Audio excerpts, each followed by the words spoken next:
kulumpul-kulumpul ka dyan ha, lumayo-layo ka sa katabi mo, huwag kayong magchismisan-chismisan din at mamaya papagalitan tayo ng gobyerno niyan.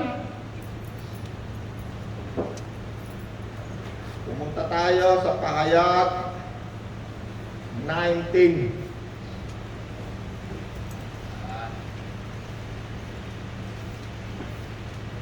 Pahayag, ang kasalan ng Panginoon. Sige, balikan natin sa clip yun. Pahayag 19 ba yun, Rod? Kakaroon ng isang kasalan. Taas yung kamay ng may mga may Bible. Wala na yung Bible nyo. Pare kayo, ikaw, Bible mo. Nabigyan ka na, hindi pa? O, taas yung kamay ng walang Bible. Yung hindi pa nabibigyan. O, pumunta kayo rito kay Rod, ha? After nito, Rod, ano? Marami tayong Bible ba dyan, no? Ha? Hoy, marami pa tayong Bible, no? O, mamaya, ilista mo ang pangalan. O, pag nabigyan na, bayad na. Pag winala mo, pag una, bigay. No, ilista mo ang pangalan, no, Rod? Okay. Pahayag 19 verse 5. Asa na mga anak ko? Nandito ba? Ayun, good. Oh, nagkukulong-kunan na naman doon. Ano ba? Layo-layo Layo-layo. Pahayag 19:5. Review lang tayo konti. May nagsalita mula sa trono, purihin ninyo ang ating Diyos. Kayong lahat na mga lingkod niya, dakila o hamak man, kayong mga may banal na takot sa Kanya. Sino sa inyo rito, may banal na takot sa Diyos? Taas ang kamay.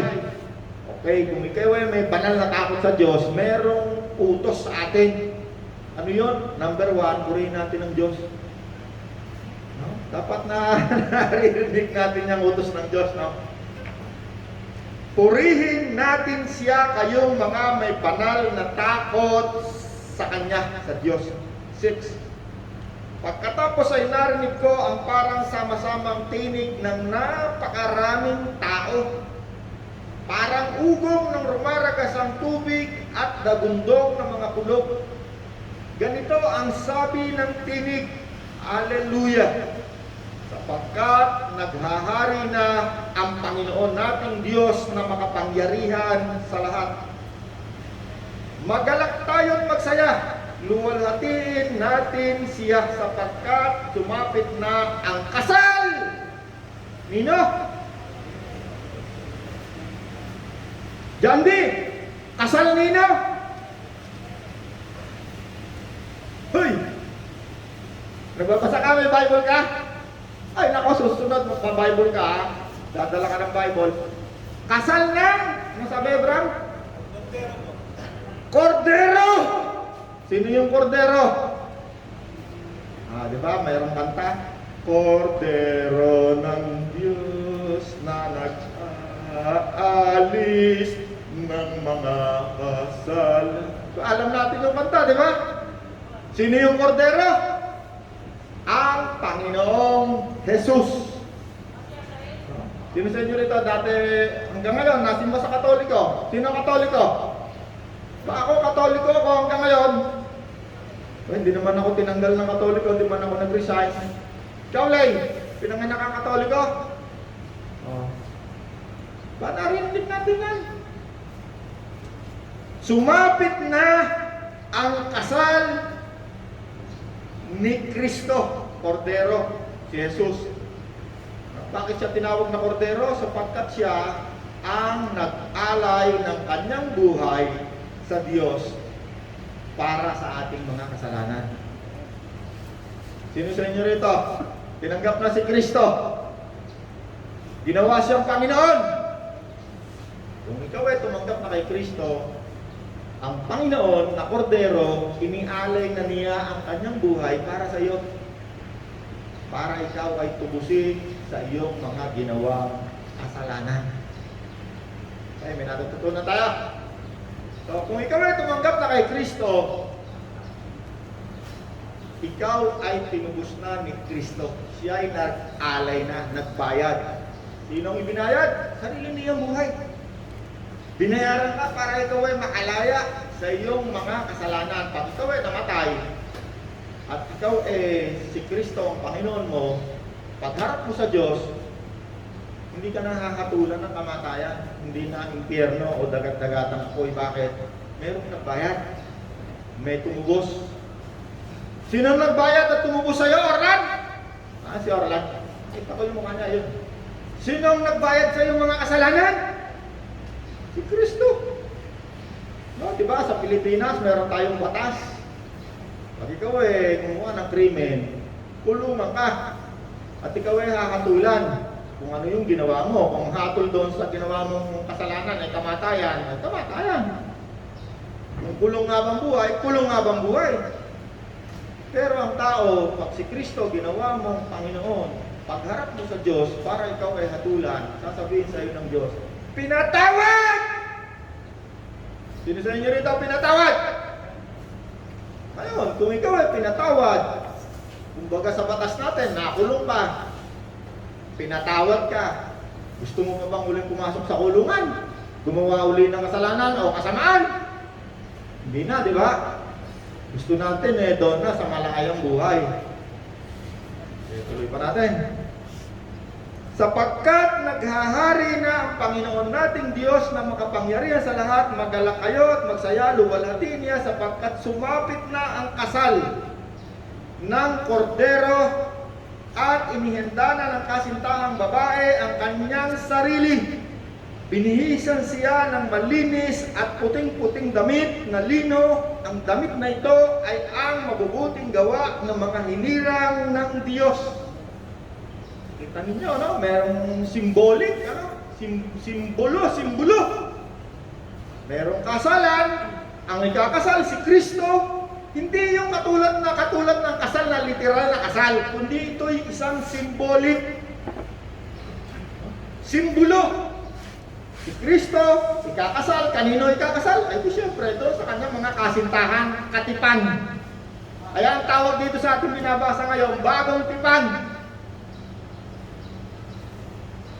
Sino may asawa na taas ang kamay?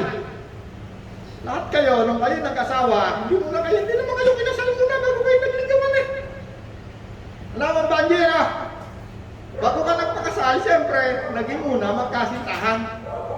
At kung ikaw naging taksil, hindi ka pakakasalan ng asawa mo, hindi kayo magsasama habang buhay. Tama yung Banji? Yun ang nangyayari sa atin ngayong panahon ito. Merong bagong tipan, merong ikakasal, merong tapat, merong taksil. Siya'y muling babalik, magkakaroon ng kasalan, at ang babae na ikakasal ay walang iba kung hindi ang mga taong tinatawag na tinubos ni Kristo. Mga nakipagtipan, mga pinago, katulad ko. Dating babaero, dating ano-ano, kung ano-ano kalukuhan, kasamaan, pero binago. Sinuotan ng malinis na puting-puting lino, damit. Ano yung damit? Yun yung mabubuting gawa na gagawain natin ngayon habang tayo'y naghihintay kay Kristo.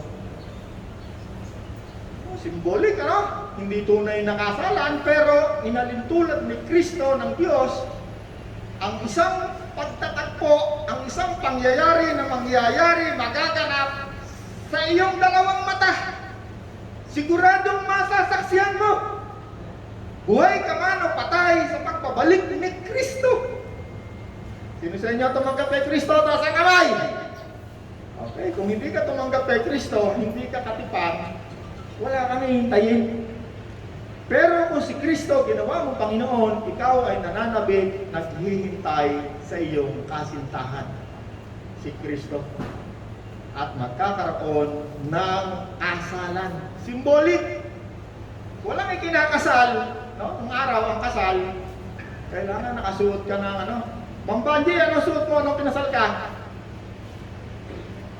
Puti, Karamihan. Pero ngayon kasi may nagpapakasal na yung mas, yung kung ano lang gustong damit. Pero karaniwan, pag ikaw ay kinasal, kabarong ka, puti, yung asawa mo, nakaputi, no? Alam mo kung saan nanggaling yan? Ito yan. Ikakasal. Ang lahat ng mga taong tumanggap kay Kristo, naghihintay. Sa pagbabalik ni Kristo, meron munang mangyayaring isang tawag doon sa ganun, sa kasal. Tawag dito sa pangyayari. Piging! Meron munang selebrasyon. Bago dumating dito si Kristo, bago siya lumapat ang paa rito ni Kristo, lahat ng mga naghihintay kay Kristo sasalubong. Magkakaroon ng isang malaking handaan, kasalan nga ang halintulad rito. Kakaroon ng kasalan, pagsalubong sa mga kasintahan. At bakit sila ay kakasal? Sapagkat sila ay magsasama na ng habang buhay. Pagbalik dito ni Kristo, magsasama na tayo. Ha? Naniwala ka ron, Abraham? Diyan din, naintindihan mo? Good. Tuloy natin. Binihisan siya ng malinis at puting-puting damit na lino. Ang lino ang mabubuting gawa ng mga hinirang ng Diyos. Kaya pala, kapag tayo naghihintay kay Kristo, dati tayong masama, nagbabago buhay natin. Mula sa kasamaan, tayo'y nagiging mabuti. Dati, lahat ng kalokohan pati marijuana, pati shabu, inabutang ko yan Pero ngayon, unti-unti, nababago ang buhay. Bakit? Sapagkat alam kong malapit nang dumating ang aking katipan, kasintahan, si Kristo. Sino sa inyo rito may dalawang katipan, kasintahan? Hindi pangkaraniwan yan, ano? Kung malinaw ang iyong pag-iisip. Dati, meron akong katipan, dalawa, minsan tatlo. Minsan apat, meron naman, may asawa na nanliligaw pa. No? Bakit? Sapagkat ang kanilang pag-iisip ay dinidiliman, dinadaya ng kanilang Diyos ng kadiliman sa daigdig na ito. Sila yung mga tao na ayaw tumanggap kay Kristo. Sino ba si Kristo? Si Kristo, ang isang tawag sa kanya, liwanag. Pag siya ay tinanggap mo, siya ay magpapaliwanag sa iyong madilim na pag-iisip. Liliwanagan niya. Yung dating hindi alam ni Reggie na masama ang magnakaw, makikita ni Reggie. Yung dating hindi alam ni Orlan na masama yung maglasing, makikita ng kanyang pag-iisip, kaluluwa. At dahil doon, siya ay tatalikod. Sabi ng Bible, kapag mayroong isang kaluluwa tumalikod, nagsisi. Ang mga anghel sa langit ay nagkakatuwaan. Wala kayo, may mga anghel sa langit, di ba? Mahalaga, meron tayo kahit man lang 30 minutes, 45 minutes na pagbabasa ng salita ng Diyos, meron tayong naririnig tungkol sa Diyos. Bakit, Kuya Roland? Hindi ko ba nakikita nakasulat sa truck natin? God is. Ano raw ang Diyos? Mabuti! Ano ang gagawin sa atin ng Diyos? Gagawin tayong mabuti kamukha niya. Kasi yan ang purpose ng Diyos. Bakit tayo ginawa? From Genesis to Revelation, ang sabi ng Diyos, at ginawa ko silang mabuti kamukha ko. Yun ang image ng Diyos. Gusto niya tayo lahat maging kanyang kahawig. Hindi kahawig ng demonyo. Ulit pa natin. At sinabi sa akin ng anghel, isulat mo ito. Si John Revelator ito, siya yung nagpapahayag. Pinagpala ang mga inanyayahan sa kasalan ng kordero. Dinugtong pa niya ito, ito ay tunay na mga salita ng Diyos. Mga tunay ito, tunay na mabuting balita ng Diyos. Tunay na salita ng Diyos. Kailangan marinig. Kailangan marinig ng lahat ng tao. Bakit? Pag dumating si Kristo, hindi ka nakasama, tandaan mo, ikaw ay isa sa inanyayahan ni Kristo. Pero ayaw mo. Makita niya, ano? God is God of justice. Okay. Nagpatira pa ako sa kanyang paanan upang sambahin siya, ngunit sinabi niya sa akin, huwag mong gawin yan. Ako man ay alipin na katulad mo at tulad ng iyong mga kapatid na nagpatotoo tungkol kay Jesus. Sino sa inyo rito? Nagpapatotoo sa inyong kaibigan, asawa, anak, na si Jesus ay Panginoon. Taas ang kamay nyo. Napakahalaga niyan. Sabi ni John, sabi ng anghel, ako man ay alipin na katulad mo at tulad ng iyong mga kapatid na nagpatotoo tungkol kay Jesus. Alam niyo yung pagpatotoo tungkol kay Jesus, ang nakakagawa lang niyan, mga tunay na lalaki. Niwala kayo ron? Niwala kayo? Ang nakakagawa lamang niyan, mga lalaki! Akala ko dati, pag nakakainom ka ng alak sa maraming tao, lalaki ka na, no? Sabi ng Bible, yung pala yung mga walang lakas, mga mahihina. Madaling salita, sila yung tinatawag na bakla. Ang tunay na lalaki, at kaya mong magpatotoo tungkol kay Jesus, isa ka sa tinatawag na tunay na lalaki. Bakit? Sapagkat si Kristo, siya ang pinakatunay sa lahat ng tunay na lalaki. Barako! Gusto mo ng modelo na barako, si Kristo, wala na iba. Kahit sa harapan ng mga maraming tao, mga sundalo at mga kriminal, lumalakad sa harapan niya, gagawa ng lubid niya, paghahagupitin niya yung mga sipahin niya yung mga lamesa ng mga nagkapalit ng mga peking sa lapit, mga mandarayat magnanakaw. Barakong Panginoon. Pero hindi siya naninigarilyo. Hindi siya uminom ng alak. Hindi siya naglalasing. No? Hindi naglalasing ng Panginoon. Hindi nang bubugbog ng asawa. Higit sa lahat, ang Panginoon ay tapat. Hindi ka niya pwedeng guladahin. Ituloy pa natin. Pagkatapos nito ay nabuksan ang langit at nakita ko ang isang kabayong puti. Lagi sinasakyan ng Panginoon. Naalala niyo yung unang nagdaan na tungkol sa 4 na kabayo.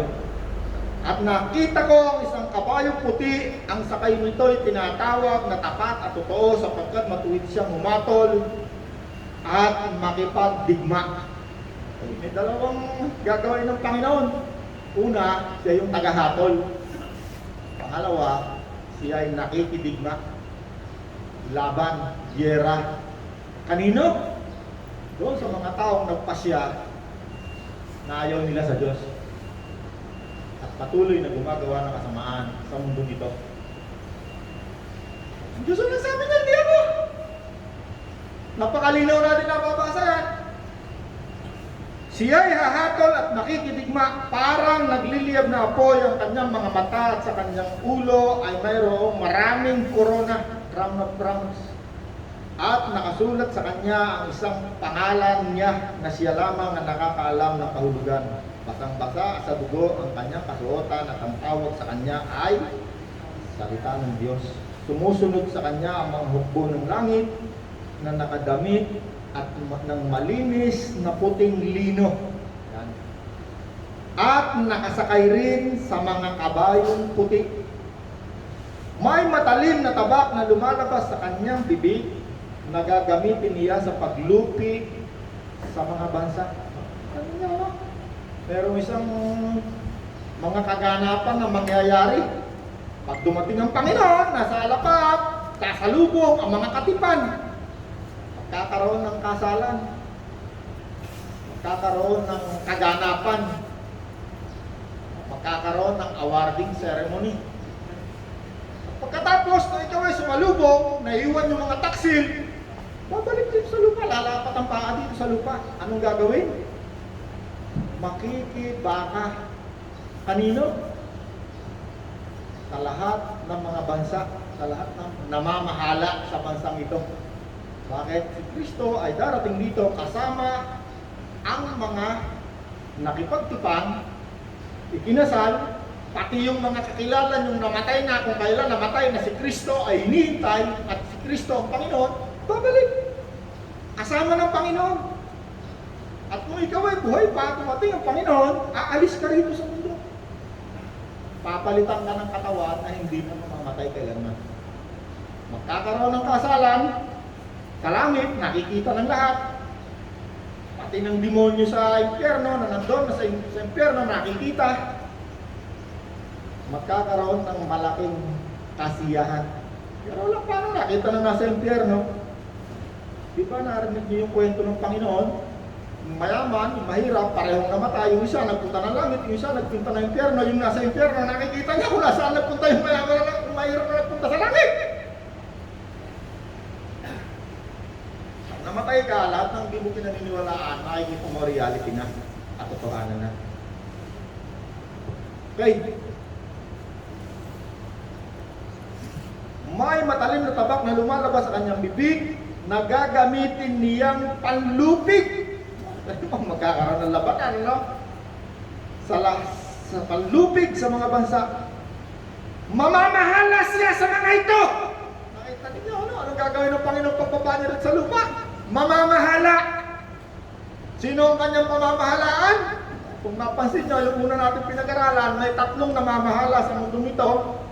Ang pamamahalang demokrasya, pamamahalang Muslim, at pamamahalang komunista. Tatlo. Yung pang-apat na kabayong unang dumating na puti, pamamahala ng Diyos sa mga tao, paghahari. Ngayon, ang Panginoon nandun sa langit, pagbalik niya rito, magkakaroon muna ng paglupig, labanan. Siya'y bababa dito sa lupa, kasama yung mga tapat na nagkaroon ng kasalan, at siya'y mamamahala. Saan siya mamamahala? Sa atin. Physical na pamamahala at spiritual na pamamahala at kasama na. Yung mga binabasa natin dito sa Bible na tatlong lugar kung saan nangyayari, magiging isa. Dito na lang sa daigdig. Sino sa inyo nakakasunod pa sa pinag-uusapan natin? Abraham, nakaintindihan mo yung pinag-uusapan natin? Ang isang mananampalataya at katipan ni Kristo, yan ang pinakahintay-hintay sa kanyang buhay, wala lang iba. Yan ang pangyayaring ito, ang hinihintay ko at ng lahat ng aking mga kapatid na nagpapatotoo tungkol kay Kristo. Yan ang tunay na mga salita ng Diyos. May naunawa tayo! Pero lang, pagkasuligaw talaga naman, kala mo'y leon. Roar like a lion, sabi ng Panginoon. At totoo, pagka dumating ang salita ni Kristo, sabi niya, huwag kang parang bakla, napasukay-sukay lang sa sulok ng... Sabi ng Panginoon, isigaw mo ito! Huwag mong ililihim! Kaya yan ay pinahayag ng Diyos kay Juan the Revelator. Si Juan the Revelator, itinapon sa isang napakaliit na isla kapagkat siya hindi na mapatay-patay ng hari ng Roma, ng Emperor, Roman Empire. Tuloy pa natin. Mamamahala siya sa mga ito sa pamamagitan ng tungkod na bakal at paabusin mula sa pisaan ng ubas ang alak ng puot ng Diyos na makapangyarihan sa lahat. Nakasulat sa kanyang kasuotan sa kanyang hita ang ganitong pangalan: Hari ng mga hari, Panginoon ng mga Panginoon.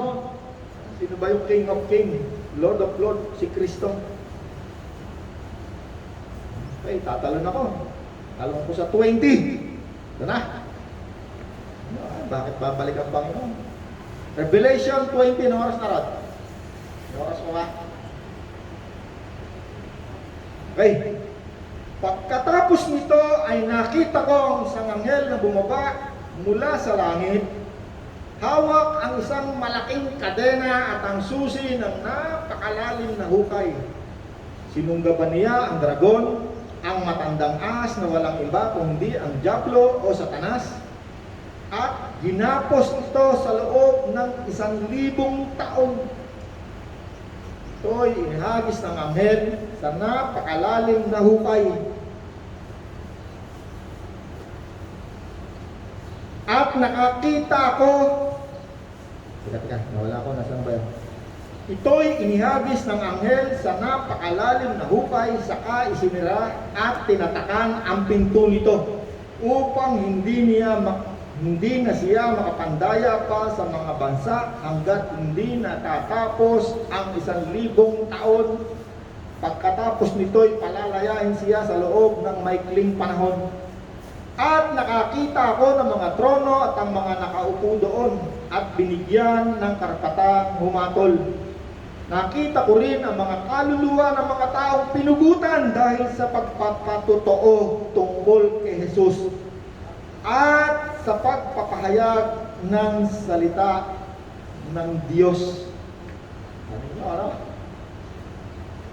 Mga bagay na mangyayari, tuloy-tuloy pa. Sana Rod, verse.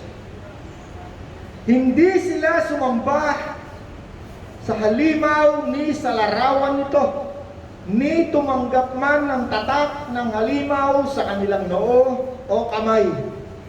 Sila'y nabuhay at naghari kasama ni Kristo sa loob ng 1,000 taon. Kanina, ano? Pabalik ang Panginoon. Anong kaniyang gagawin? Mamamahala. Pag siya namamahala, sino ang pinuno? Si Kristo. Siya ang hari ng mga hari. Sino ang kanyang kasama? Yung kanyang mga katipan. Kailan sila magsasama? 1,000 taon, mamamahala sila. Saan? Dito sa daigdig kung saan tayo nabubuhay ngayon. Maraming tao, hindi yan nalalaman. Mahalaga to. Sino sa inyo katipan ni Kristo? Bakit nyo, no? Pag ikaw katipan ka ni Kristo, kailangan mo itong paghandaan. Bakit? Sa pagbabalik ni Kristo, siya ay maghahari sa mundong ito. Bago siya bumalik, tayo'y susuotan ng puting damit. Ano yung puting damit? Mula sa masamang mga gawain, tayo'y magiging mabuti, gagawa ng mabuti. At tayo'y magsasama, hindi lamang 1,000 taon, may kasunod pa to. Yung iba sa atin, nauuta na rito. At ang Panginoon na mahala, hindi lamang 3 taon katulad ng namamahala sa atin ngayon. No? Saan ba tayo ngayon? Nobeleta. Malapit na eleksyon, no? May kakandidato, siya yung pamamahala. Ang tawag natin sa kanya, mayor. Meron namang kakandidato sa gobernador, ang tawag natin sa gobernador, namamahala. Meron namang kakandidato sa pagkapangulo, tawag natin, presidente. Bakit? Nasa ilalim kasi tayo ng pamamahalang demokrasya. Yun namang nandun sa pamamahala ng komunista, wala na, election yan. No, si Xi Jinping, si Putin, yung ibang mga komunista, wala na. Yung iba naman, naghahalo dyan, communist democratic, nagaganyan na, nag-evolve yung kanilang pamamahala. Pero nandun pa rin sila sa 3 uri ng pamamahala. Yung mga Muslim country, walang election dyan.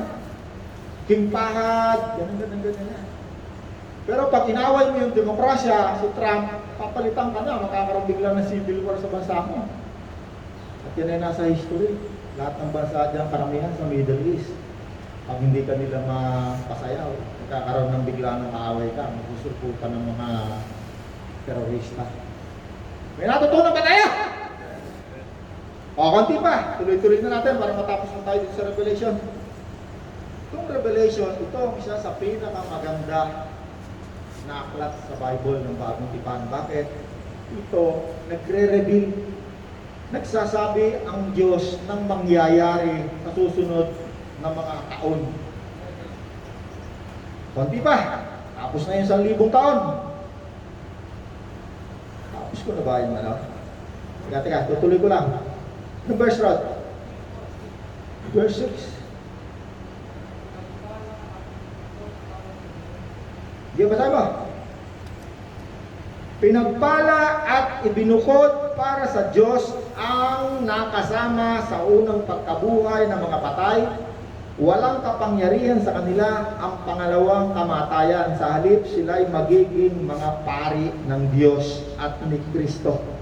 At maghahari silang kasama niya sa loob ng 1,000 taon. Meron pa mga pangyayari na mahirap unawain kung wala ang Espiritu ni Kristo. Pero pagka nasa iyong Espiritu ni Kristo, maunawa yan ang iyong kaluluwa at Espiritu. 7. Pagkatapos ng 1,000 taon, palalayain si Satanas mula sa kanyang pagkabilanggo. Naalala niyo yung nakaraang mga linggo? Si Satanas napunta ron sa langit. Siya yung tagapagparatang. No? Kaya ang Panginoon, siya ay nasa kanan ng Diyos. Siya ay tagapamagitan, Kristo. No? Pagka si Rod nananalangin, sabi ni Rod, Panginoon, Diyos na mabuti. Ang sasabihin ni Satanas, makasalanan yan. Itong ginawa niya, walang yan, nagnakaw yan, i-rape kayo. Sasabihin ng Diyos, pinatawad na yan. Sasabihin ni Kristo, pinatawad. Binayaran. Kaya yung mga panalangin ng mga taong wala si Kristo, hindi nakakarating karamihan. Bakit? Meron tagapagparatang. Halimbawain ko lang, ako'y nagkakawa lang ako malimit ng halimbawa, hindi yung totoo. Diba, si Rod, hindi. Halimbawa lang yun. Para maunawaan natin. Ngayon, itong si Satanas, sabi nung nakaraan natin pag-aaral, alam ni Satanas na kaunting panahon na lamang ang natitira sa kanya. Ang destinasyon ni Satanas, walang iba kung hindi ang tinatawag natin, lawang apoy. Yun ang kanyang destination. Kaya nung siya itinapon, dito siya sa lupa. Nung tinapon siya dito sa lupa, ang goal niya, ang kanyang layunin, ang mga tao ay saktan, dayain, patayin. At isama sila sa dagat-dagatang apoy. Sino ang isasama? Yung ating mga kaluluwa. Bakit? Para meron siyang kasama.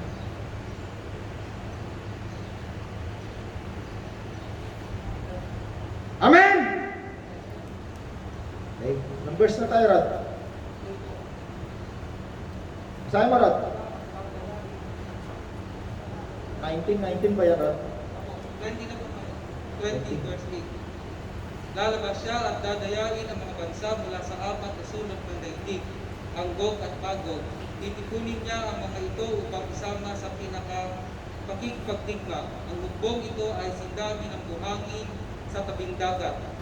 Kumalat sila sa buong daigdig at sinaligiran ng kampo ng mga hinirang ng Diyos at ang pinakamamahal na lungsod. Ngunit umulan ang apoy mula sa langit at tinupok ang mga kampon ni Satanas. Tinupok ang mga tagasunod, kampon ni Satanas. Pero dalawang uri ng tao sa mundo ito, kahit na yung paman. At yan ay nagpapasya niyan, yung may katawan. Ikaw ang magpapasya kung si Jesus ay gagawin mong Panginoon at magiging tagasunod ka ng Diyos at ikaw ay babaguhin.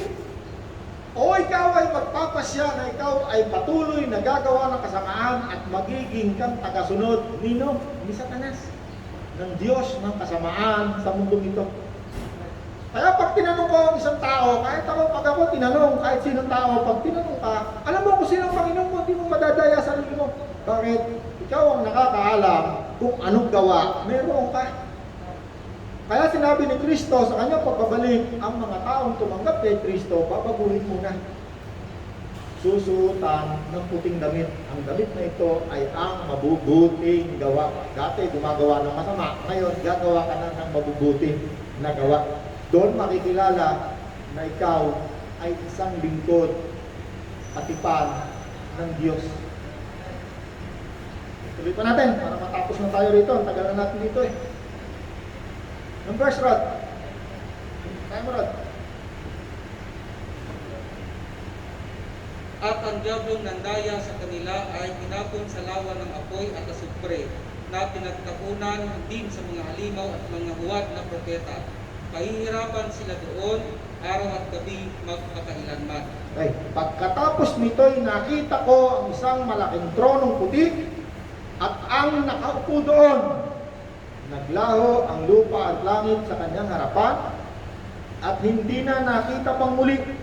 Nakita kong nakatayo sa harap ng trono ang mga namatay, maging dakila at hamak, at binuksan ang mga aklat. Great White Throne Judgment na ito. Paghatol na ito ni Kristo. At binuksan ang mga aklat, ang aklat ng buhay. Aklat ng buhay, diyan nakasulat ang lahat ng mga taong tumanggap kay Kristo. Aklat ng buhay. Pag tinanggap mo ngayon si Kristo, ikaw ay babaguhin, susuotan ka ng damit. Ang ibig sabihin ng damit, magiging mabuti kang tao, gagawa ka ng mabuti. At ang iyong pangalan ay isinulat sa aklat ng buhay. Kailan mangyayari ang aklat ng buhay na? Pagdating ng Great White Throne, paghatol sa lahat ng mga patay, ng mga namatay na. Magkakaroon ng paghatol.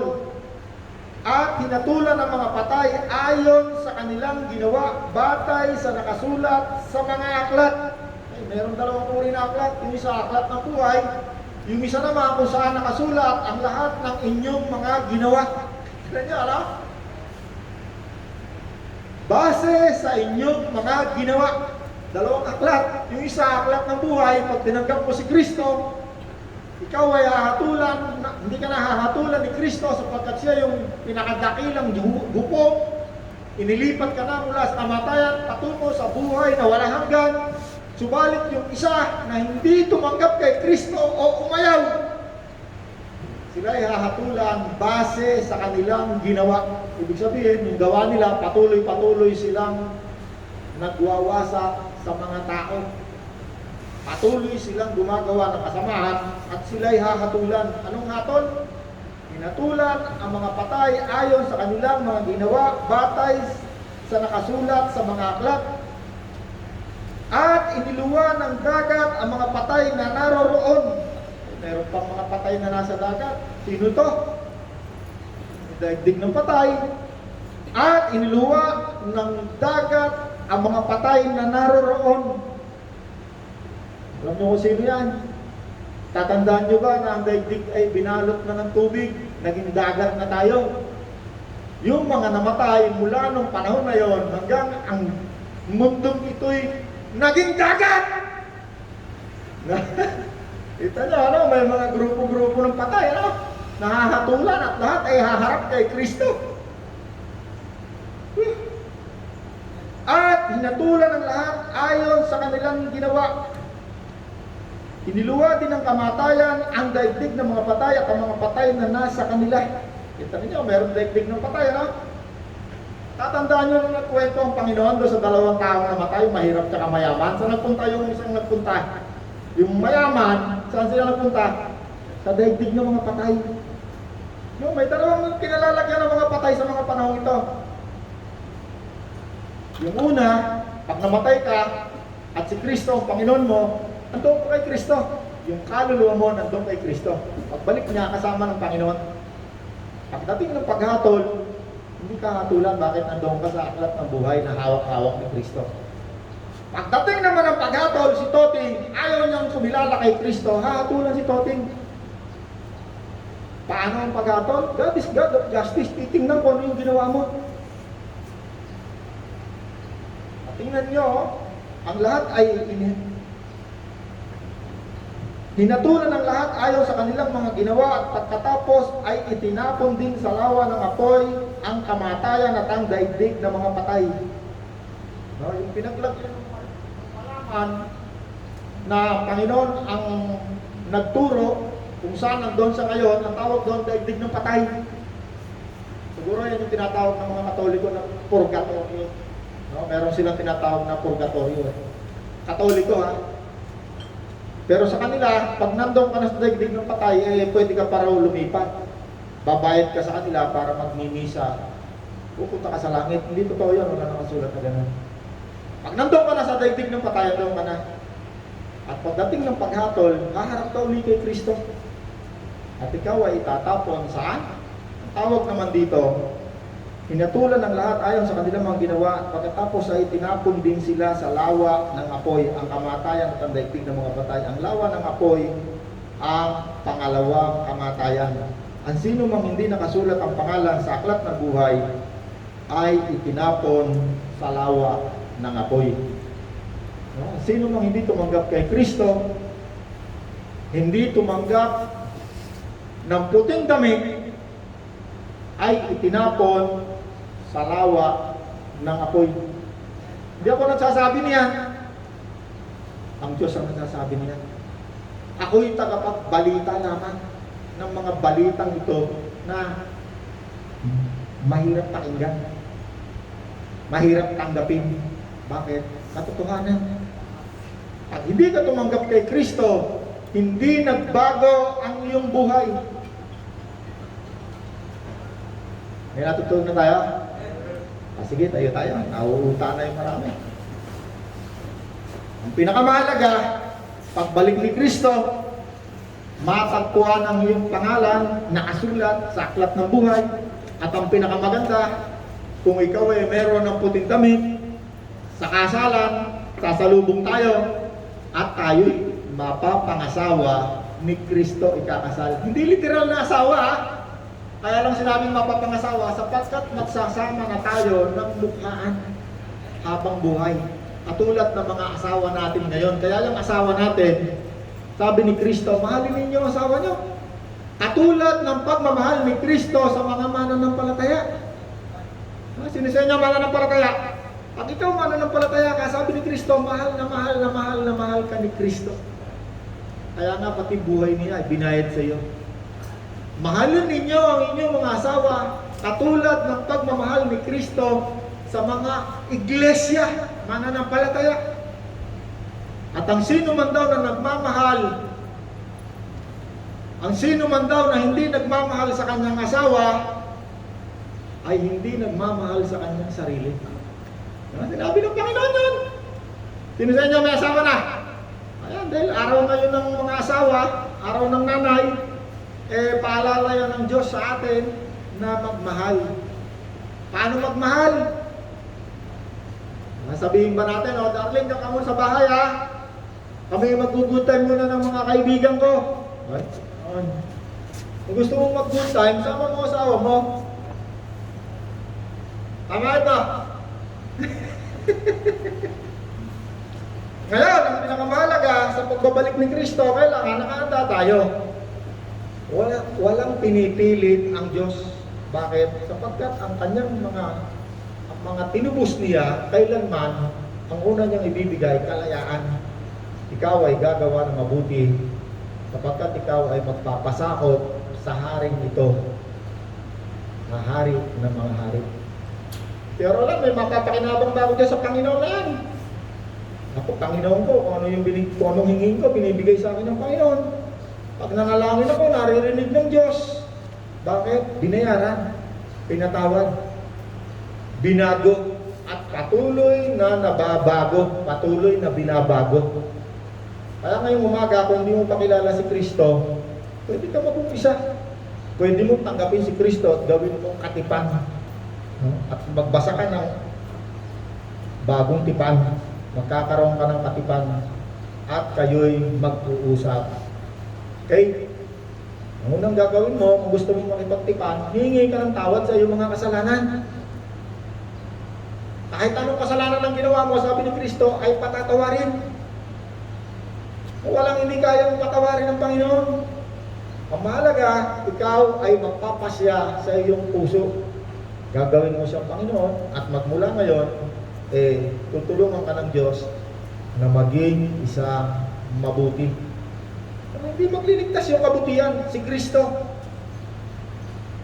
Okay, kung gusto mong tanggapin si Kristo, sabihin mo, Panginoong Yesus, patawarin mo ako sa aking mga kasalanan. Mula ngayon, gusto kitang maging Panginoon. Gusto kong makipagtipan sa iyo. Salamat sa buhay na walang hanggan, sa buhay na masaya, at buhay na ganap. Salamat din po sa oras na ito. Mula ngayon, gusto kong maging katipan ka Gusto kong magkaroon tayo ng relasyon na mas malalim at napakalalim, at isang araw sa iyong pagbabalik ay makasama ako sa isang napakagranding handaan, ang kasalan. Salamat po, Ama. Mula ngayon, tatawagin kitang aking Ama, sapagkat si Kristo na ang aking Panginoon. Baguhin mo ko, Panginoon. Suotan mo po ako ng damit na malinis. Baguhin mo po ang aking buhay. Salamat po, Ama, sa pangalan ng Panginoong Hesus. Amen. Palakpakan natin ang Diyos. Panginoon